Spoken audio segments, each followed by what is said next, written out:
Today, we are going to recreate one of the most legendary Xboxes to ever exist, except updated for 2026. To revive the icon, we are going to use some cutting-edge tech, advanced manufacturing techniques, and a whole bunch of patience. See, stylistically, the Xbox Series X might just be my favorite console. Instead of being loud and over the top, this thing embraces simplicity, and as a result, it looks at home in any living room. But that simplicity is also kind of its Achilles heel. One could make a strong argument that they took things a little too far. I mean, look at this thing. It's basically just a black box. So I've been working on this original Xbox lately, and yes, don't worry, there is a video coming on this real soon. But while I was doing some of the research for it, I kept finding photos of the Crystal Xbox, a special edition console released in early 2004. And man, when you look at how good that thing looks, the clear aesthetic of it really helps you to appreciate the complexity that's hidden within. So I was thinking about that, and then also the boringness of the current gen console, and well, I think you can see where I'm going here, right? We need to build a Crystal Xbox Series X. But in order to do that, first we need to tear this thing down. And while I do that, I need to give a bunch of credit to fellow YouTuber Modified, who beat me to this idea. His clear Xbox build gave me a ton of inspiration, so definitely go check out his video after you're done with this one. And I also have to give a ton of credit to the hardware designers over at Microsoft. Not only is the packaging of the Series X seriously impressive, but in a time when almost every manufacturer is making their devices less repairable, the Xbox stands in stark contrast. This thing is easy and downright straightforward to disassemble, which is extremely rare these days. My hope is that by the end of this project, we'll have created something where people can actually better appreciate all the effort that went into designing such a complex machine. And complex is a great word for what I'm going to be calling the core of the Series X. This thing is the main motherboard, the PSU, and a cooling system all rolled into one tight integrated package. And it is not a simple shape. So in order to build a new case for it, I'm going to need good, accurate measurements of basically every surface on it. And to do that by hand would take me days or maybe even weeks. So instead, we're going to take a shortcut with my 3D scanner. This thing uses an array of laser beams and sensors to create a 3D model of basically anything that's accurate down to the width of a human hair. It's honestly so satisfying to watch your scan slowly start to materialize on screen like this. But this process is not as easy as you might think. The scanner really struggles with reflective surfaces, like this big metal heatsink, so it really helps if you can do your scans in a light-controlled environment. And also, to capture the full geometry of a shape, you need to do multiple scans from different angles, and then those scans need to be stitched together. So while scanning the Xbox was definitely a huge time saver, it still took me a few hours of work. So now that we have all of our scans loaded into the 3D modeling software, we can start building our new case. But already I'm looking at this thing and I'm realizing that that is going to be a lot harder than I initially anticipated. See, my biggest challenge here is that I want to make something that's clear, but 3D printing transparent parts at home isn't really viable. You can technically do it, but it isn't going to look anything like the original Crystal Xbox. So instead, I want to flip the design of the Series X on its head. Rather than having everything slide into an external shell, we're going to 3D print an internal scaffolding that'll hold everything together. And then later, using a different method, we'll create that clear outer housing. So step one here was creating a base. Using my 3D scans, I was able to whip up this platform that'll support the core, the Blu-ray drive, and also the front USB ports. Now this base is going to be the foundation of our project, so getting everything to fit perfectly in it was extremely important. And that's why I was so disappointed with this initial test print. It wasn't all bad, the core and all of the parts slotted nicely into position, but the whole thing was a bit of a wobble fest. With the only contact points being down low, everything else was free to move around. The Blu-ray drive in particular was really bad, and as you can imagine, that's a problem for spinning media. So I went back to the drawing board to make things more secure, and here I took some inspiration from the original case. See, I noticed that all of these parts have notches and grooves where they interface with the original shell. So I just made some new parts that took advantage of those same features. The front panel does the lion's share of the work, but just to be safe, I also made a matching rear panel. Oh, and I also added this extension on the base that should allow us to give the Xbox a bit of a performance boost. But we'll talk more about that later, because for now, we need to keep pushing up. Okay, so now that we have the base solidified, the next thing we need to work on is the top of our Xbox tower where the fan is gonna live. In the original design, this guy just slotted into a couple of channels, but here we don't have the luxury of a fully boxed out design. So instead, I think we need to make something that's more or less freestanding, and as you can see, that's gonna be a little bit tricky to do. To create the new fan housing, I really only had 2 mounting points to work with. This first one was the front alignment peg, which is recessed into the cast aluminum. And then the second one was this threaded post, which the fan normally screws into.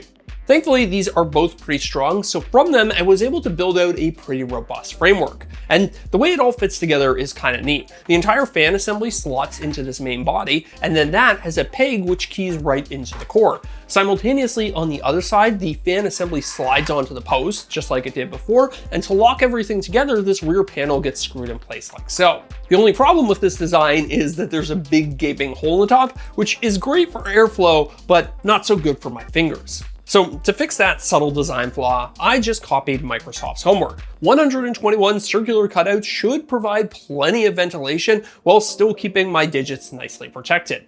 And then I also stole one of my favorite features from the original case. I love this little splash of green in the top vents, so I added a secondary layer just below my top where you can add in any accent color of your choosing. We'll do a better color later, but for now, I'm sure you guys are probably much more interested in this weird section over here. Well, that is for our front panel PCB. This guy has our power and eject buttons on it, plus the status LED, so it needs to be mounted right up front. A couple of screws hold it in place like so, and now our Xbox tower is starting to look a lot more complete. Now, I should point out that this isn't the final design. I still want to make this thing look a little bit cooler and also print it in some better colors, but it is complete in the sense that it has mounting points for all of our original components and also our external panels, which we haven't even really talked about yet. So let's head over to the shop where we're gonna work on our clear outer panels. But real quick, before we do that, I want to talk about a tool that would have saved me so much time while working on this project. Have you ever stripped out a tiny screw or struggled with a bulky screwdriver that was just way too powerful? Well, the Phanteks E2 Ultra fixes all of that. Its advanced NeoPulse motor delivers up to 0.6 Newton meters of torque at 270 RPM, which is perfect for working on electronics. But if you're worried about stripping out an extra tiny screw, you can always limit its torque with this adjustable top dial. It also comes with this convenient pop-up case that's preloaded with 50 different precision bits, which is basically any bit that you would ever need for working on laptops, game consoles, or really any electronics. Now, if you need something that's a bit more heavy duty, Phanteks also makes the S2 Pro that has 10 times more torque. I found this guy really handy for working on stuff around the house. And then Phanteks also sent over their cordless T1 Max soldering iron, and after trying this thing, I don't think I could live without it. Not being tied down with a cord is an absolute game changer when you're soldering PCBs and modding game consoles. You're definitely gonna see me using all 3 of these tools a lot in the future, and the best part is Phanteks gave me discount codes to share with you guys at home. So check out the links in the video description and use my codes to save on any one of these awesome tools. So, like I was saying earlier, printing transparent plastic at home is a huge pain in the ass. To do it properly requires hours and hours of post-processing.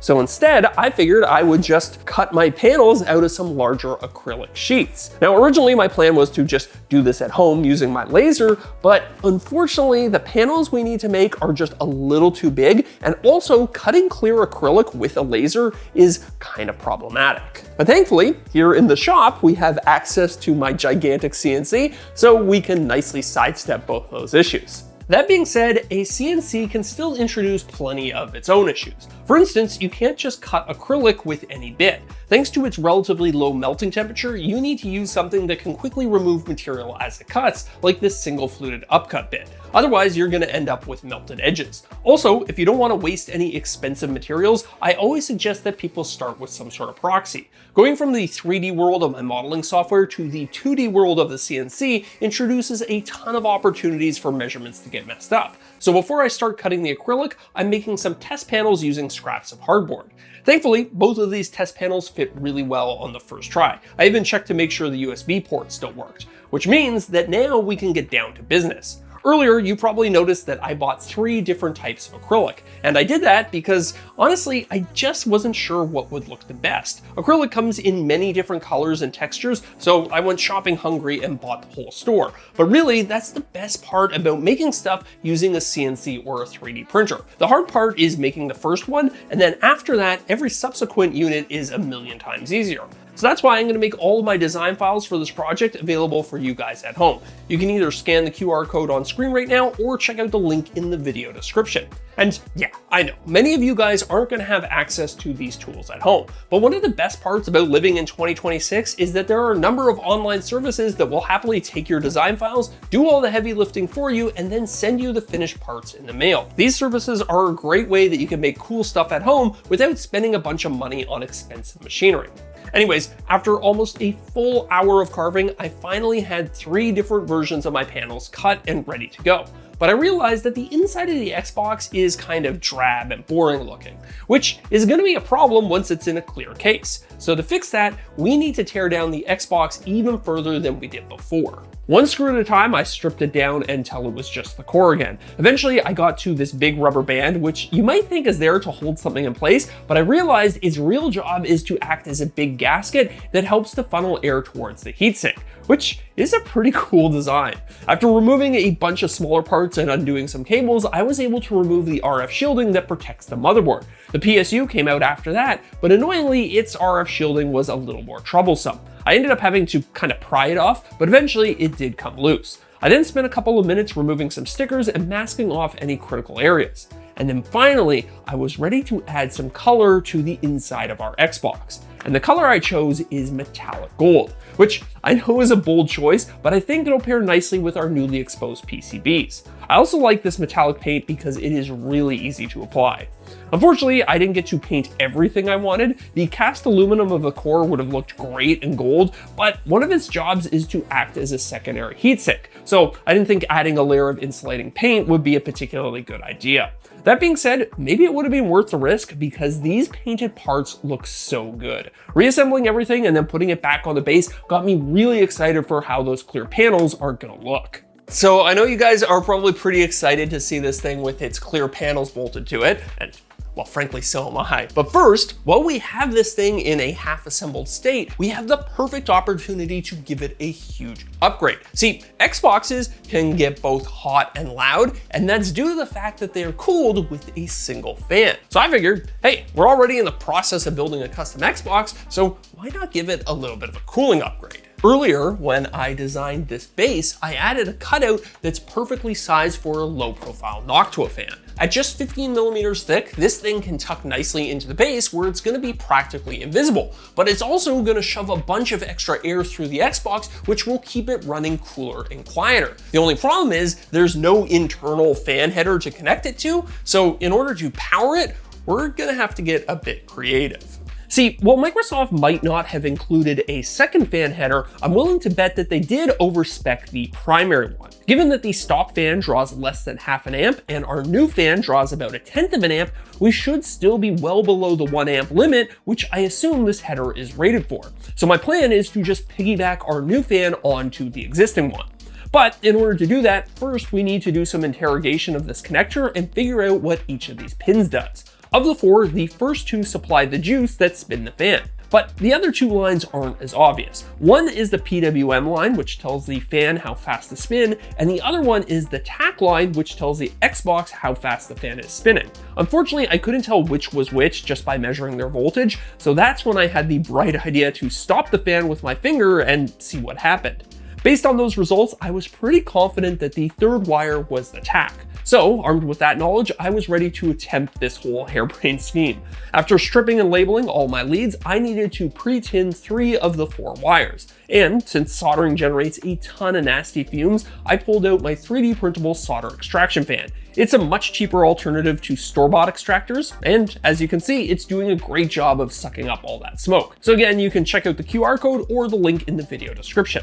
So now at this point, I was ready for surgery. Very carefully, I inserted my pre-tinned wires into the backside of the factory connector. I then added a bit of flux, and as quickly as I could, I attempted to feed in some fresh solder to make my new connections. Normally, this wouldn't be very hard to do, but the connector itself is made of plastic. So if I held my iron in place for too long, I risked melting it, and then it wouldn't connect to the Xbox anymore. Thankfully, the first 2 pins went in successfully, and the keen-eyed among you have probably noticed that I'm skipping the 3rd wire here.